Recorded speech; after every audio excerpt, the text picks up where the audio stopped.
Hi. Let me take this off. I wanted to I wanted to do a video this morning because I don't know, just it's just been on my mind, I guess. This morning I had a moment, and I was like super duper, like, I guess, chill. I wasn't like upset or anything, but usually I'm feeling very stressed and everything. But this morning I wasn't.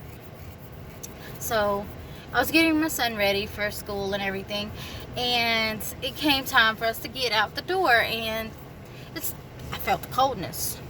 So it's real cold, and I call myself trying to find me a sweater or whatever, and all my little sweaters are thin. They're not thick or whatever, and I didn't want to wear a big jacket either. So I know this is probably sounding dramatic, but the reason I'm telling this part is because it's the reason why I'm wearing the sweater that I'm wearing. Well, it's a poncho. Al bought it for me, which it's my fiance, but anyway, he bought it for me a while back, and when he bought it for me, I loved it. You know, I really liked it, and I thought, like, wow, that's pretty. You know, so I'm like, I can't wear that. It doesn't fit me right. It doesn't look right. But that goes to say what I'm about to say. When you deal with depression and anxiety, in my terms, well, how I deal with it, you feel like you're not good enough for things. Whether it's going to a certain restaurant or going to, places or whatever. Please don't get behind me. Okay, you're gonna turn that way. But you don't feel good enough.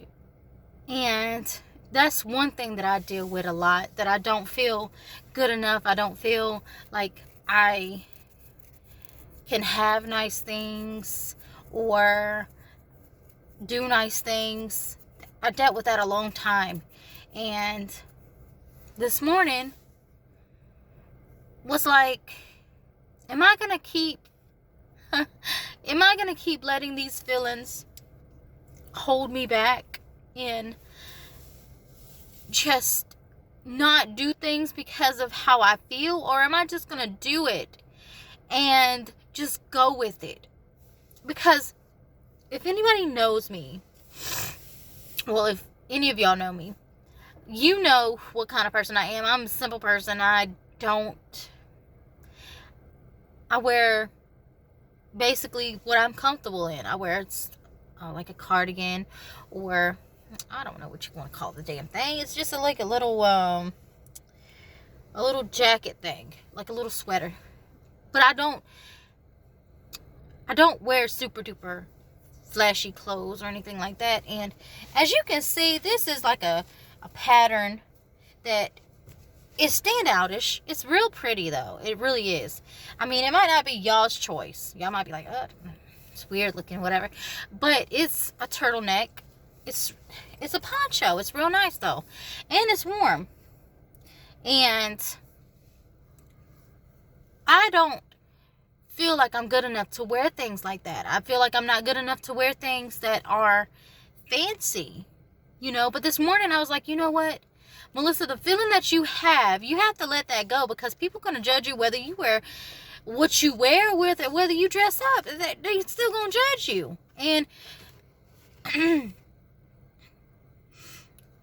I made that decision this morning to wear something that I was at a place with, because I am tired of letting my depression, and that's the thing about it. You think that you're not letting your depression, you think that you're like this, but literally, if you sit there and I don't know how you say it, you sit there, you deal with depression and anxiety, and you deal with it, and you do what's best that works for you. What works best for you. But sometimes when you do what works best for you, you're more hurting yourself or damaging yourself more than if you would do things that are out of your element or out of the norm for you. And that's what I've done. For many years, I've done that to myself. I always never gave myself credit. I always felt like I was super duper ugly or overweight. I am overweight. I'm not a beauty queen, as you can see. I have no makeup on, and I'm not like a supermodel, or I'm not like super cute or whatever. But that's not my point of what I'm saying. My point of what I'm saying is you gotta at least give yourself a chance in life before you automatically assume that because you're not those things that you're not worthy of things. And I know a lot of people can get through life and they can be like, you know what, I can be ugly and I can still be on top of the world. But some people don't feel that way. And I am one of those people that feels like if I'm not up to par, then I don't deserve things. And that's not true. That's not true. The only reason I wouldn't deserve things is because I don't try hard enough to get those things. And that's one fault of my own as well. Because I feel like because I'm not good enough, I don't need to put the effort in. Because even though if I do the effort and get it done, it's still not going to be good enough because I'm not good enough. And that's just a complete chaos. I know, like, you're probably sitting thinking, this girl is nuts. That's true. I am a little cuckoo for Cocoa Puffs, but that's not the point. The point is you go through a lot of things in your mind. Like you think, oh, on a daily basis, I think of going to the grocery store, getting eggs, cheese, bacon, whatever it is that you're going to get. But a person that deals with, well, myself, because I keep on saying person because I don't know. I just assume. But myself, not that everybody deals with the same kind of depression or same kind of problems as myself. But if they do, as a person with anxiety and depression, I done lost train of thought of what I was trying to say. You just have multiple things that you suffer from. And you can't live. Oh Lord, my mom's calling me. Not right now, Mama. But you deal with multiple things and you have these burdens that it's not just the eggs, cheese, and bacon that you have to get. It's the eggs, cheese, and bacon. Oh, is that person looking at me? Oh, am I dressed correctly? Oh, do I look correctly? Do I have enough money? Just everything. Everything is piled upon things. Like, I can't even explain it, to be honest. But I know that a lot of y'all probably don't know who I am. But that is fine. But I just wanted to let people that know about depression, that think about depression or have depression, or they want to know about the person that they're with, their loved ones that deal with it. Make them feel good. Make them feel wanted. Because a lot of times, those people they don't want to feel like they're a burden on you. I know I don't like feeling like I'm a burden, and I do all the time. But they don't always say, I'm sorry. And they don't always do these things because they want to bother you. They do these things because that is in their mind. That's a part of them.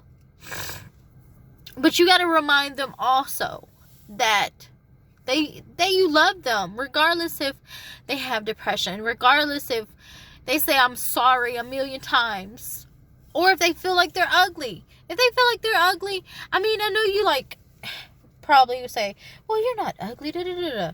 Be honest with people. Now, don't say they're ugly now. Don't go on do that. But I don't know. Me personally, I'd feel offended if somebody called me ugly, even though I know that I'm not a standoutish, attractive mega model or whatever. But I would feel offended. I don't know if I would feel offended if someone told me what I could do to improve my looks, because I've never really had that happen. I just had people say, oh, you're not. Stop lying. But anyway, that's not the purpose of this. The purpose of this is to let you know that your loved ones that suffer from things, it's deeper than what you see. And sometimes you can get out of it, and sometimes you can't. And it takes that person to get out of it. If it's severe, now get them help. Talk to them. Do more things with them. Even if they complain the whole time, don't. One thing about me, when I go places, I am a complaining person. I don't like crowds, and I don't like doing a lot of things, and I hate being embarrassed. And Al does these things to me.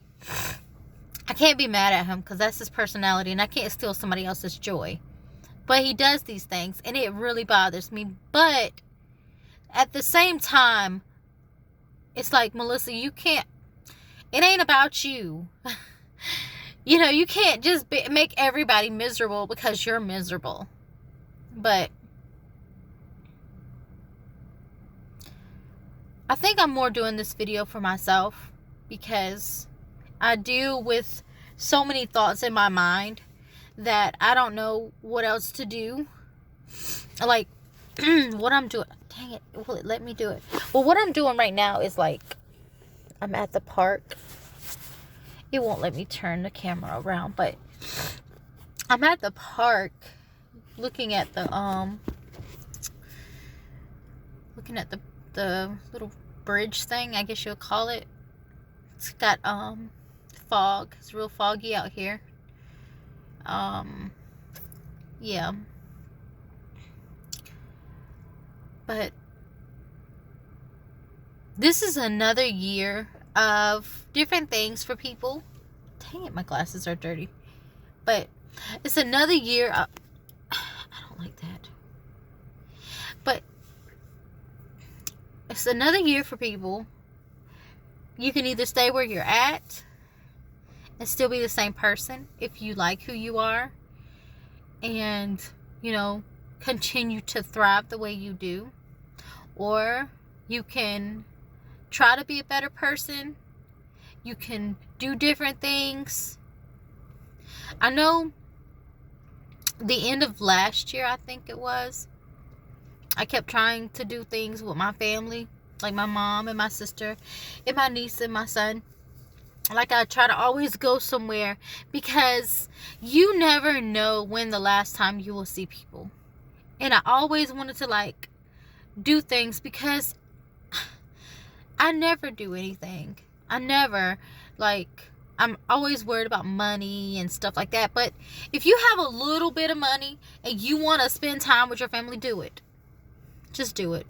If you paid your bills and you got everything situated and you have some time, spend time with your family. Because these days of worrying about bills and whether, I'm put like this, you don't have to go to a beach, even though some of the places that we did go were not cheap. I mean, for other people, they probably were cheap, but for me, it was not a cheap little thing, but it was cheap enough that we can enjoy ourselves. And the only thing that I would change is the way we did things, because they were not planned out. But I enjoyed spending time with my mom and sister and niece and my son, because we did things that we always planned but we never did. And I was tired. I was tired of not enjoying my mom while she's here. You know, I know I took my niece and my sister, but my mom, she doesn't get to go to a lot of places. I mean, she chooses not to go mostly, but she doesn't do it. But I think some of the places that we went, she never gone. So it was something new to her. I know we went to Kolomoki Mounds. I think that's how you say it. We went to Cheehaw Park. She's been there. But just different places. Where did we go? I don't even know. I don't even remember. Like, we just randomly did stuff. But I just wanted to what the heck? Oh, that's a cat. I thought somebody was trying to hijack me. I'm not in a bad area or nothing, but I thought I just seen something walk behind, and I thought, like, I know nobody's not trying to sneak up on me, but I got my doors locked, so nobody can't jump in with me. But I just wanted to spend time with my mom and just do some things for her. Well, kind of for her. I don't know. I spent money. That's all I know. I spent money. We went to the parks, and and that Kolomoki Mound thing, I promise you, I think that was a life discovery for myself, because I cannot walk that far. When I went there, I was like, I couldn't go up the hills, like the big one. I couldn't go up that one. I couldn't go up the medium sized one. It was just like I had to walk across the field to get to the medium sized one. And I promise you, and that's sad, because I don't feel like I'm the most overweight person that I've ever met in my life, but I am shorter, so my weight probably is way, way more than what I should. It is. Why am I saying probably? But it is. And I wasn't going to walk across that field. I was going to let my family walk, and I was going to stay back, and they could do whatever they wanted to do. And my son, he told me, no, Mama, let's go, please. And I was like, Melissa, are you really going to stand here and not do it? You're sweating your eyeballs out, and you can barely walk. It's hurting. But are you really going to let your son see you not walk across this field? Even if it's in the blistering hot. And you honestly know that it's hurting you to walk. Not physically. Well, sort of physically. It was more like the heat was bad rather than me walking. But I don't know. It was just something else. But I wasn't going to let that stop me from walking, because my son wanted me to do it. And I was not going to sit there and not do it, because that would have been bad. In general, that would have been bad. Because everything that I do, I try to always do it for him, because sometimes, you know, you just do random things and you don't know what you're doing it for, but you realize you're doing it for your child. Because I spend money. I don't spend money on myself. I really don't. I might buy myself little trinkets every now and again, but I don't buy myself things, because, well, it ain't about me. I've had my whole life to buy things for myself. So now, when I see things, whether it's Goodwill or Walmart or whatever, I buy my son things. You know, I know most people be like, why do you buy him so much stuff? If you see in his room, you'd be like, she don't need to buy him nothing else. But I do that because, well, in my heart, I feel like I'm doing the right thing. In my heart, I don't want him to want for things. I don't want him to feel like I don't have anything. I know most parents be like, psh, they gotta work for it. Why should they have to work for it? They deserve things. If I could be a millionaire and buy him freaking everything, I would do it. I would do it. I would